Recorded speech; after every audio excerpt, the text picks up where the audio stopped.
Ito, tatlo kaming mga taga-Ilorde, oh. Tatlo. Oh, okay. Oh, ito man talagang love na love to ni Ma'am Laura. Oo. Sino? Ikaw?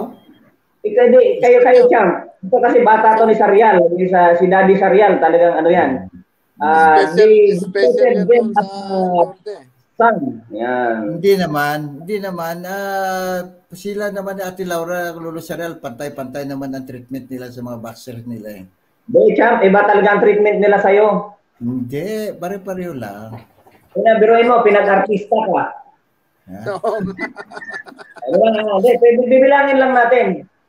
Pinag-artista ka. Pinatira ka sa Hawaii. Saan ka pa pinatira? Hanggang dun sa full support talaga sila sa'yo. Tingnan natin. Tama. I hope you don't mind. Wala naman silang ibang tinratong ganong boxer eh. Kasi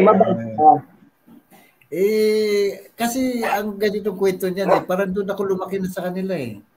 Yun nga eh. Kamag-anak ko na yung mga yan eh. Yun nga yung maganda po. At saka siguro baka, hindi nagkataon na siguro eh, di totoo yan eh. Para sa akin, parang pantay-pantay lahat lang. Sana all. Nagkataon lang na.